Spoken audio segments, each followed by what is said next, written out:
Silvia, muchísimas gracias por esta conversación. No, pues muchas gracias a ti. No, no, al contrario. Silvia, en el contexto de la reforma educativa que inició el año pasado, entiendo en diciembre, ¿no? Llevaremos un año y pico, hubo una cosa muy importante.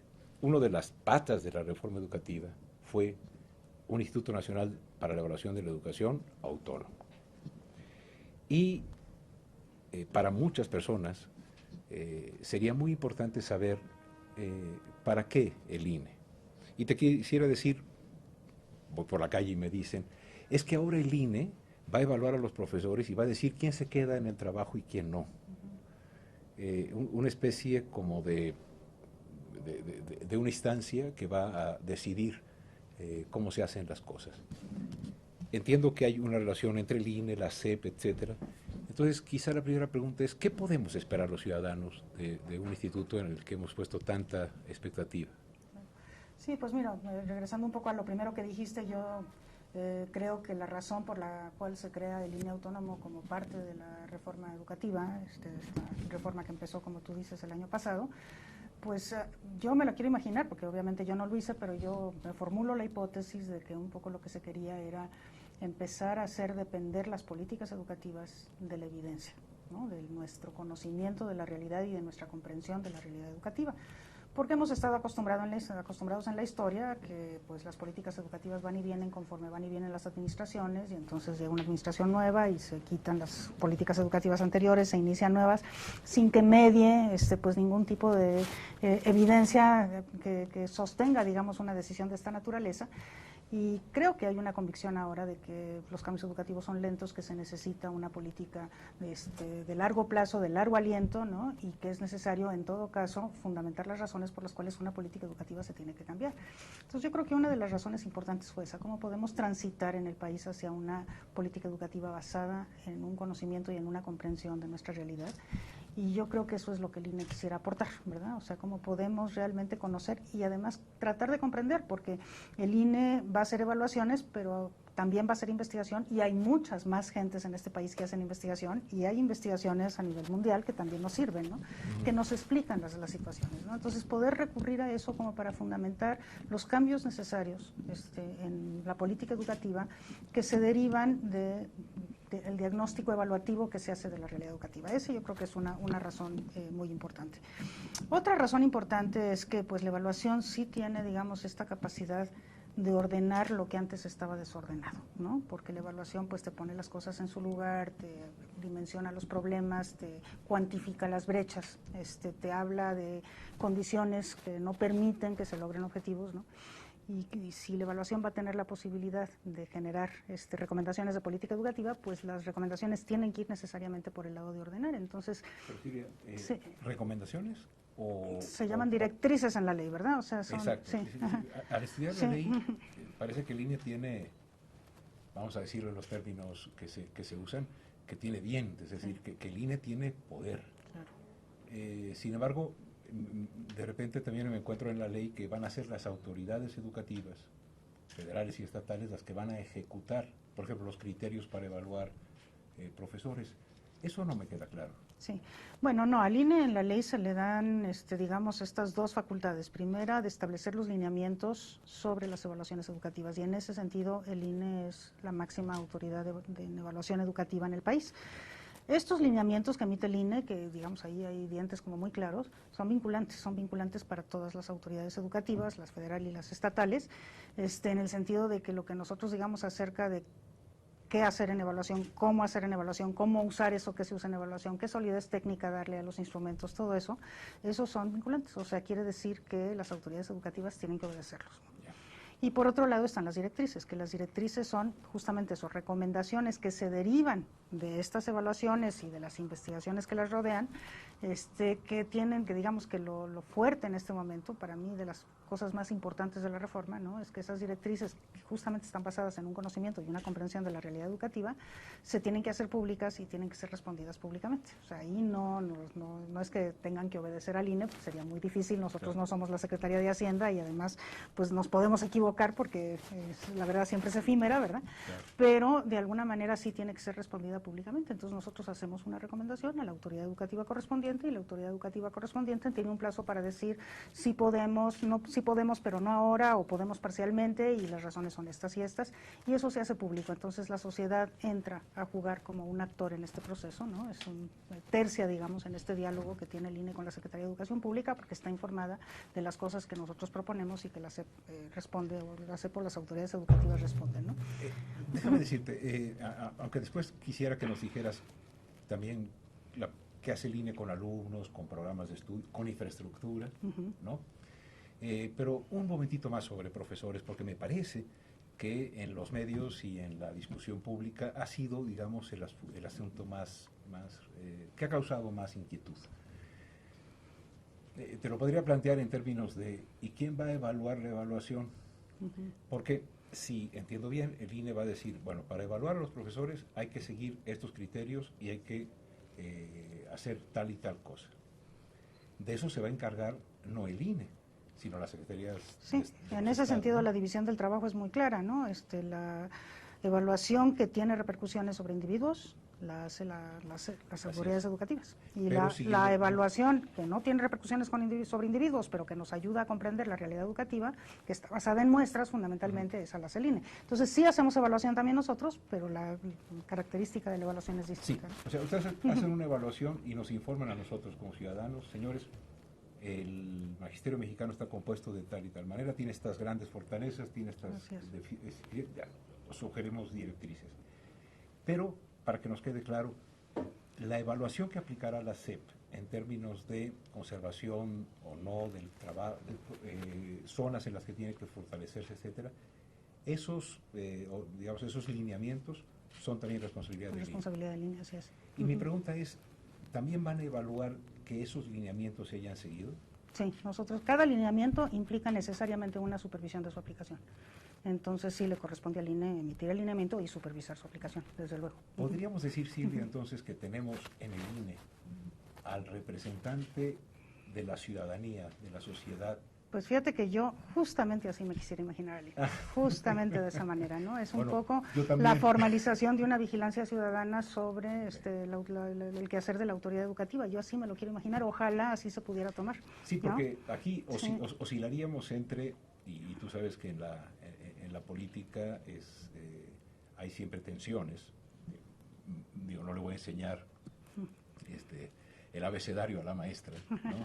Pero yo creo que el gran reto, si me permites decirte cómo me lo imagino tratando de ser un apasionado de estos temas, es que el INE sea el mejor aliado de la sociedad para que la autoridad educativa se centre en lo educativo y no como en otros casos y en ciertos momentos, o bien que el INE sea, digamos, el que legitime la acción de la autoridad educativa sin poder parar o sin poder supervisarlo. Digamos, como representante del máximo interés en esta materia, que son los niños, y el segundo, que es la sociedad actual y del futuro, ese segundo. Mira, línea, ¿no? Nosotros justamente por eso dijimos que nuestra carta de navegación era el derecho a la educación. O sea, sí el interés del niño, del joven, del estudiante, porque también los adultos Claro. nos corresponden en la materia en el área de la educación obligatoria, digamos, ¿no? Ese es el interés fundamental, ¿no? Y como el derecho a la educación es una responsabilidad del gobierno, ¿no? Entonces, bueno, pues claro que cuando el INE tiene ese como su paraguas o su carta de navegación, pues lo que vamos a estar haciendo es tratando de que desde nosotros se cumpla esa aspiración de la sociedad, que es la vigencia plena del derecho a la educación. Y por derecho a la educación entendemos pues que la gente acceda, que además no existan barreras o expulsiones o exclusiones, ¿no? Que se pueda adaptar la educación a las condiciones específicas del contexto, en un mundo diverso, y que para quien quien recibe la educación, pues eso sea útil, sea aceptable, sea ameno, sea agradable, ¿no? O sea, tenga sentido, tenga significado. Bueno, eso es el derecho a la educación. ¿Qué vamos a hacer? Pues vigilar que eso se vaya cumpliendo cada vez mejor. Estamos muy lejos de su cabal cumplimiento, pero de lo que se trata es de que eso se vaya cumpliendo cada vez mejor. Esa es nuestra carta de navegación. Entonces, pues sí quisiéramos nosotros decirle a la sociedad que estamos de ese lado del asunto, ¿no? O sea, y por eso sí consideramos que estamos del lado de la sociedad. A mí me gustaría decirlo en términos, no sé si son muy acertados para los expertos, pero por lo menos a mí me dan como sentido. Yo me imagino que ese INE al que aspiras y al que yo creo que aspiramos nosotros como ciudadanos que exista, es una institución del Estado mexicano, y es el Estado mexicano el que garantice el derecho a la educación. Y entonces esta institución autónoma del Estado, no autónoma del Estado, sino esta institución del Estado autónoma, así es. Está revisando y asegurándonos o reportándonos el incumplimiento o el cumplimiento de la acción de cada gobierno, de cualquier gobierno, en materia educativa. Y orientando las decisiones de política educativa a un mejor cumplimiento de ese derecho a la educación. Las dos cosas, creo yo, ¿no? Muy bien. Ahora, si quieres, evaluar programas, ¿no? Por ejemplo, hay profesores que me han dicho, profe, ¿cómo le voy a hacer? Si por un lado en matemáticas me dan permiso de que haga yo mis planeaciones, ¿no? Pero tengo un programa muy largo. Si hago mi planeación, a lo mejor no cumplo más que la mitad. ¿Por qué? Porque voy al ritmo del grupo, ¿no? Pensando en tratar un poquito a los alumnos. Y sin embargo, el examen que se me va a aplicar a mis muchachos es sobre todo el programa. ¿Cómo hacer para que el profesor tenga más capacidad para conducir el proceso de enseñanza y aprendizaje? Sí. Bueno, yo creo que tiene dos aspectos la pregunta que me estás haciendo. Es decir, por un lado, evaluar programas, sí hay que evaluar programas, ¿no? Y por programas entendemos currículum, entendemos programas específicos como los compensatorios, entendemos programas como el programa de escuelas de calidad, cualquier otro programa nuevo que surja, como ahora en media superior un programa para evitar el abandono, claro. Este tipo de cosas. Esos son los programas y sí, desde luego que interesa muchísimo evaluar los programas.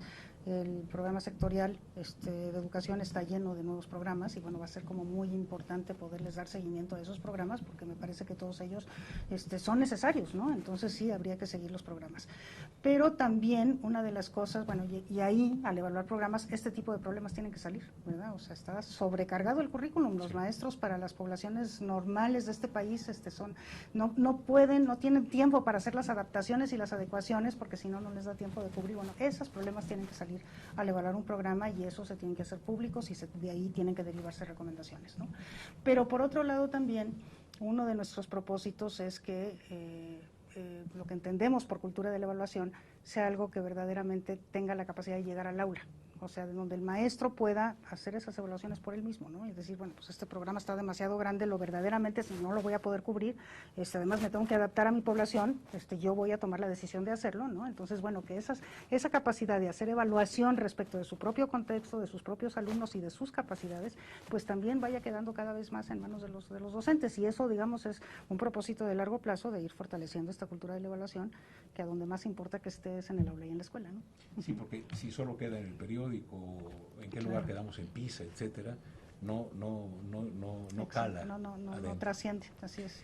Silvia, sobre programas, alumnos, profesores, etcétera, tú y yo compartimos la certidumbre de la frase de Birbaum que dice, si no podemos medir lo que es valioso, acabaremos valorando nada más lo que es medible.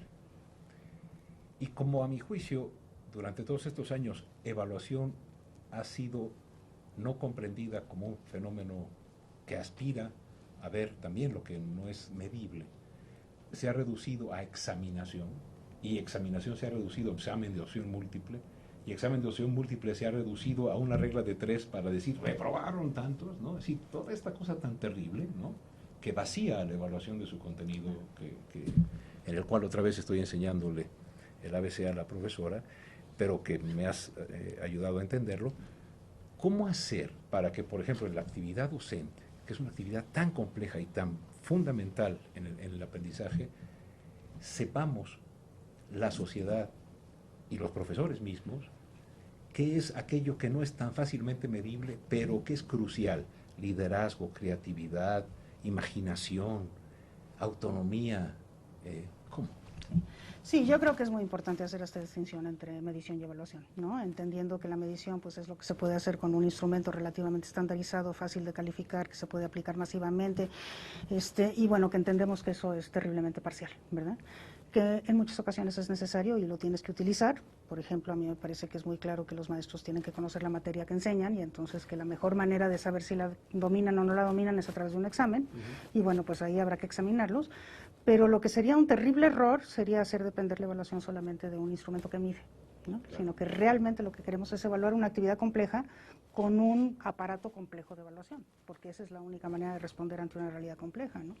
Entonces, pues sí hay que imaginarse la evaluación docente en concreto de su desempeño, pues como una evaluación que tome en cuenta muchísimas cosas. Sí, evidentemente el conocimiento y el dominio de su materia y el dominio de conocimientos pedagógicos y didácticos propiamente tales, que eso yo creo que es una cosa muy importante porque pues es una verdad de perogrullo, pero la verdad es que si un maestro no sabe matemáticas, pues es imposible que los niños aprendan matemáticas. Entonces sí, eso es lo primero que tiene que saber, pero desde luego que ahí no se termina la labor del maestro y además una persona que sabe matemáticas puede ser un pésimo maestro, ¿no? Entonces, claro, ahí es en donde estás limitado.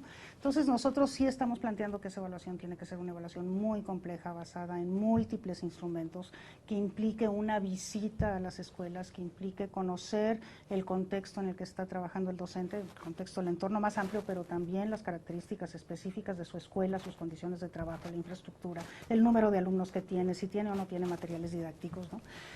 Donde podamos observar las clases. Ese es un reclamo de todos los maestros en el mundo, ¿no? Que dicen, si me van a evaluar, vénganme a ver, ¿no? Claro. O sea, vénganme a ver aquí donde yo estoy trabajando y vénganme a ver trabajar, porque finalmente lo que me están evaluando es a mí como docente y yo me desempeño como docente en la práctica en aula. Entonces, vénganme a ver. Entonces, eso yo creo que va a ser muy importante. Es necesario saber si el maestro sabe planear, entonces habrá que recoger sus planeaciones. Será muy importante saber cómo evalúa a los alumnos y cómo incorpora las evaluaciones en sus propias planeaciones. Y bueno, pues las opiniones que tienen sus pares, que tiene su director, que tienen los padres de familia, pues va a ser como muy importante recogerlos. Entonces, nosotros sí nos estamos imaginando una evaluación que toma la escuela comunidad, que evalúa la escuela y su funcionamiento y también sus condiciones, y que obviamente emite recomendaciones a partir de esas condiciones que descubre, y que evalúa al director y que evalúa a todos los maestros que están en esa escuela en ese momento. Entonces, eso por un lado, con múltiples instrumentos, y entonces tiene una visión holística. Finalmente lo que se tiene es y no lo hará un solo evaluador, sino cuando menos dos que tienen que de alguna manera coincidir en sus percepciones, ¿no?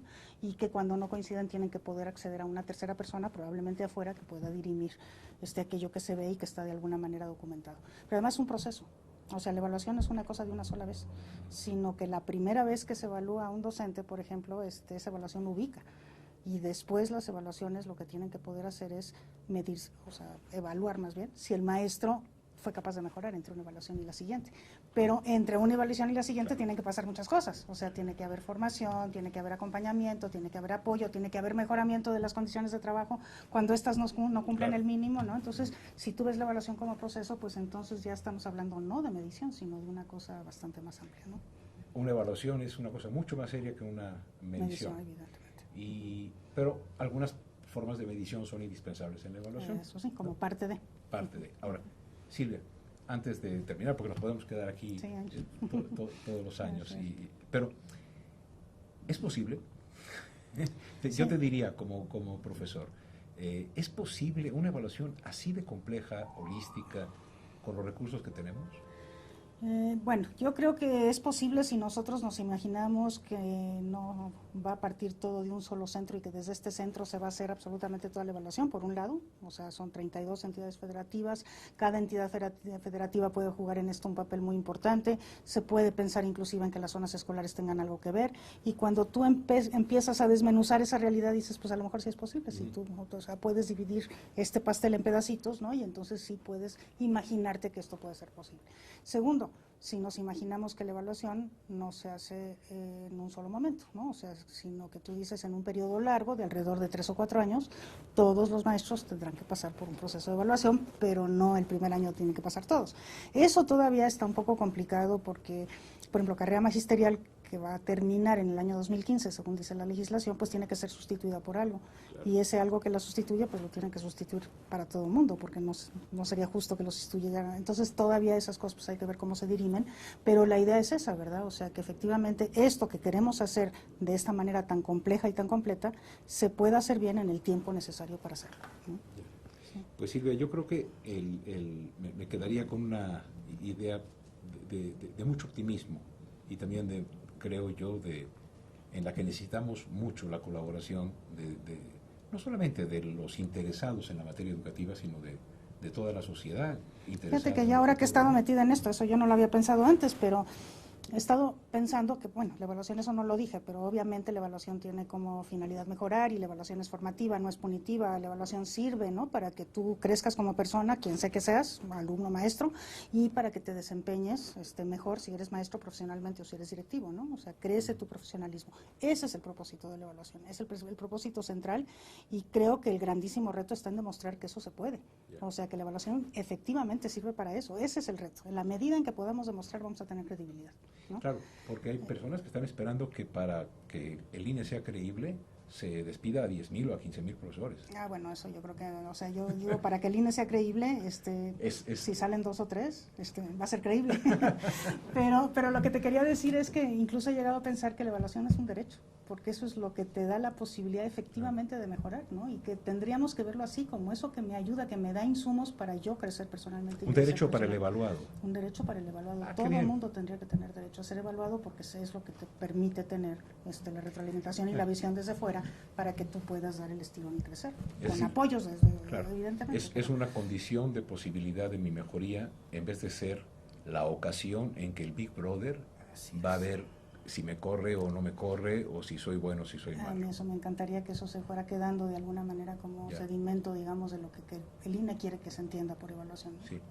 A mí me parece que va a ser muy importante que el INE, en esa credibilidad de la que hablas, sea cada vez más conocido. Ojalá esta conversación ayude a eso, sobre todo al entrevistar a una investigadora de las más destacadas que tenemos en el país, pero ahora en este puesto de funcionaria del Estado mexicano, ¿no?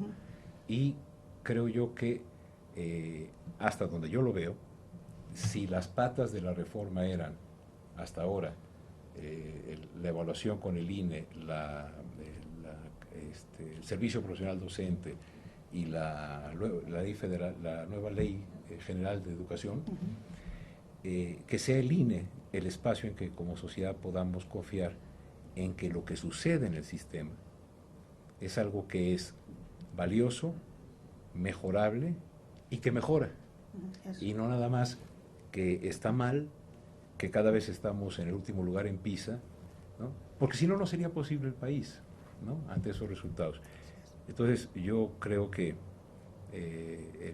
hay 2 retos. Uno, que la sociedad tome al INE, en el mejor sentido de la palabra, y que el INE se abra a la sociedad para que a través de él podamos saber. Y asuma el reto de demostrarle a la sociedad que efectivamente la evaluación sirve para mejorar. Ese es el asunto, ese es el reto.